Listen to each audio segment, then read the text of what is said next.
Hello, I'm Mark. I'm Casey. And I'm Patrick. And today on the Tesla Life, we're going to talk a little bit about if you're renting your car through Turo, maybe you should think twice. But first, let's roll that title, Casey.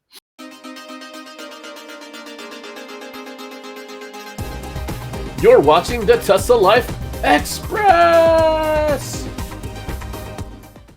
Turo person said Express! It's a rental. Falling off a cliff. Express!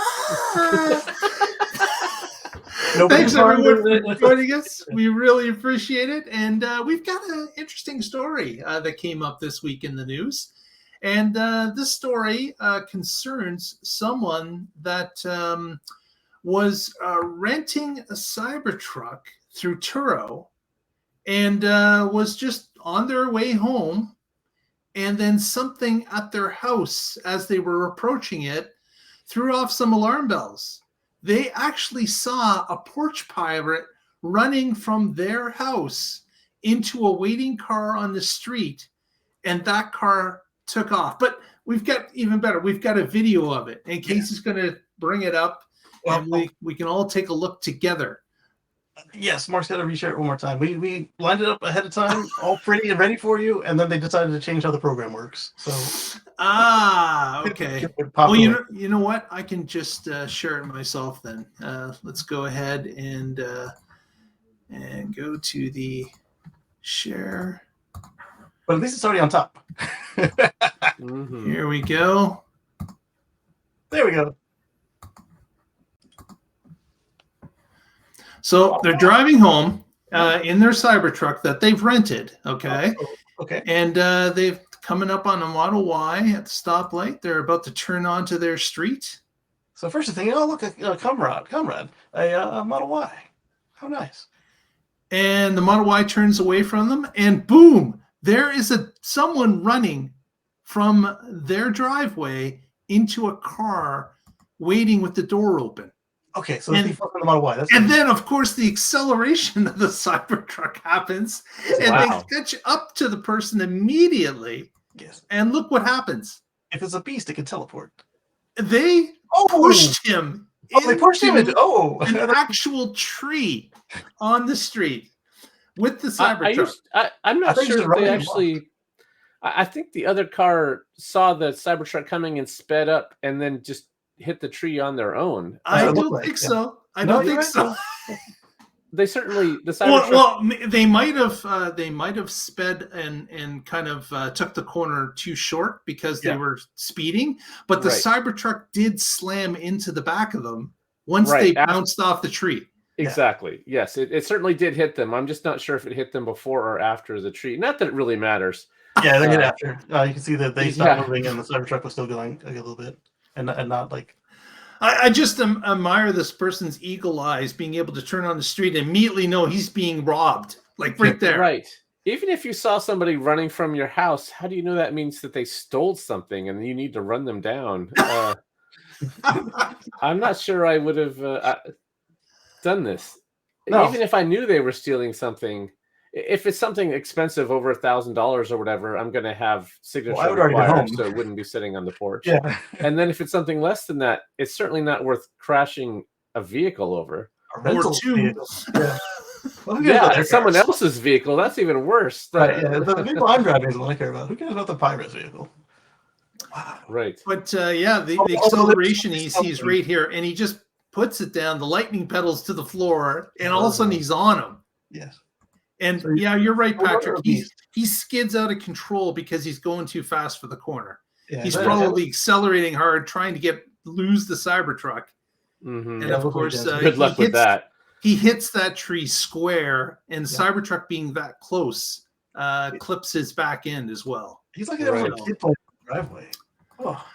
Yeah. This is a neighborhood, right? So I mean, there could have been kids in the street. Of course, criminals don't care about that, but But there's a number of things wrong with this. Yes, on both sides. Yes, there's a number of things on both sides that are wrong with this. But certainly, the adrenaline was probably flowing in this person as they realized that they were they were being stolen from. Maybe they got a notification on their phone that the package had arrived.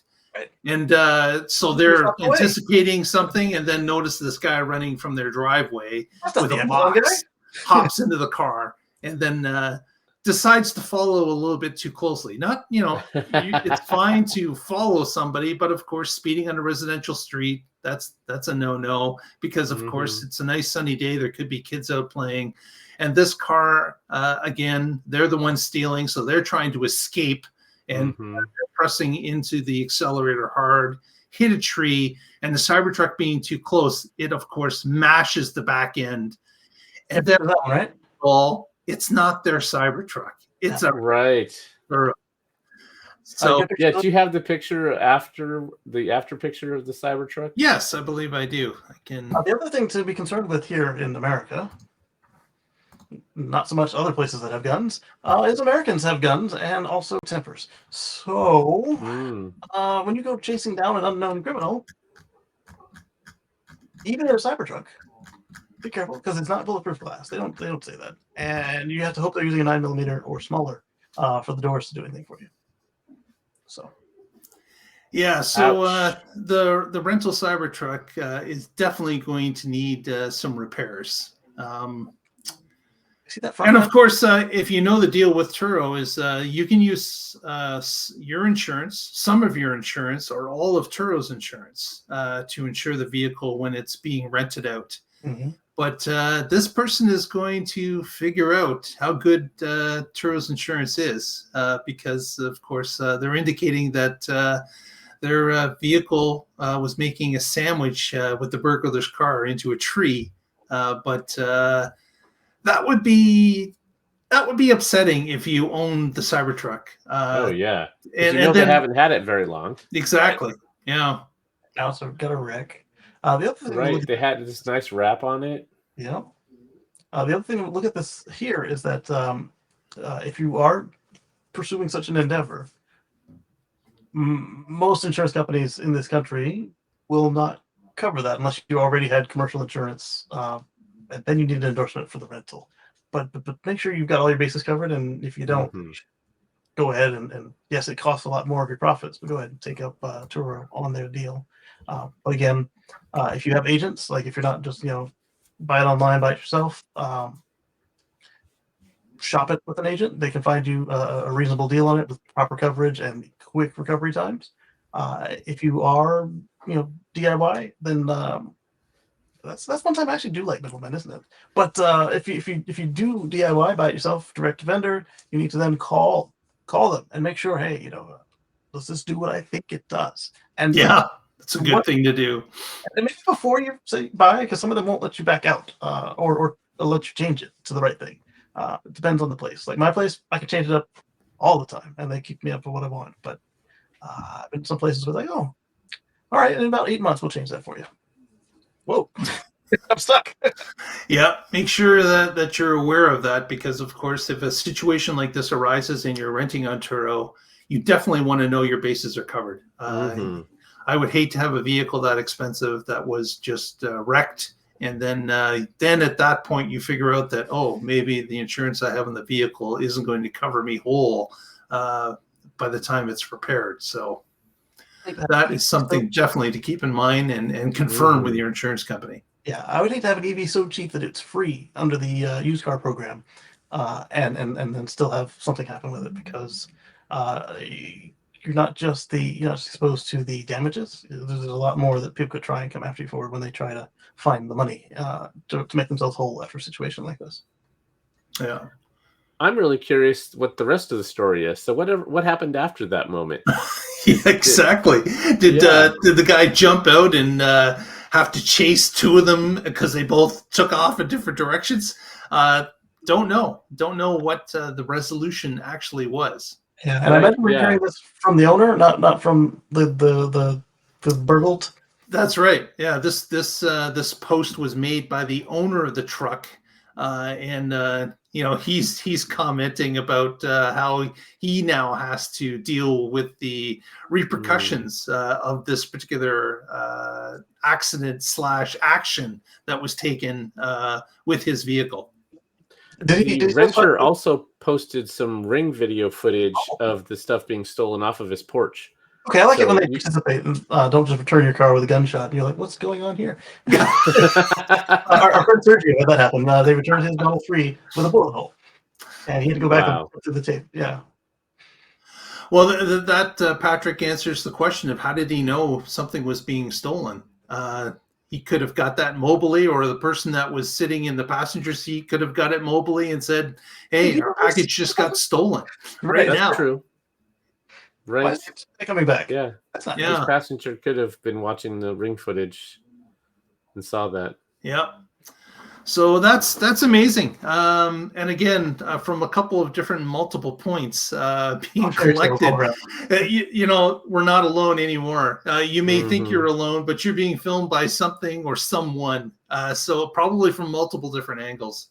Yes. But our key takeaways here are make sure that if it's valuable, that you have proper protection ahead of time, and that you're either home or, as Patrick said, get a signature required. Be careful in neighborhoods because there's children that play. Don't be a vigilante because you could get shot. If you're a Turo host, make sure you've got the right coverage. If you're a Turo rental, make sure you get the right coverage. Make sure you have enough coverage if that had been your tree. Yes. Tonight, guys. Yeah, we didn't even talk about the person that owns the tree in the boulevard. Right. Yeah, and the mailbox that went flying and hit their neighbor. So exactly. So he's at fault for his limb falling through the neighbor's house next door, or that piece that we saw fly, and the HOA is getting him for $50 a day for not having a tree out front. All that extra stuff, but it's real. It's possible. Yeah, there's a long list of problems that have to be checked off in this particular instance, but we thought it was interesting. And of course, with it being videotaped, you can really make sense of what's going on rather quickly with the different viewpoints. But proper coverage is not as expensive as you think to go from one tier to the next if you need that next tier. And video cameras are even cheaper than they have ever been. So get both. Well, with that, I think we will wrap it. Casey, what do you got for the people out there on the future shows? In 2 days, catch us live right here, right now, on the Test Live Show. 7 p.m. Wednesdays, live. So we will see you there. Patrick, any shout-outs from you? As always, I'm with the Oregon Electric Vehicle Association, and I blog occasionally at carswithcords.net, where I write about my future free from fossil fuels. Got it in. Thank you so much, gentlemen, for being with us. And of course, thank you, the viewer, for watching. And put a comment below about what you thought of the video. Do you think things could be improved? How could they be improved? Put a note in there. Let us know. But with that, to you. Yeah. And with that, give us a thumbs up, press that subscribe, and we will see you next time on the Tesla Life. Thanks, Lee Moon, for the music.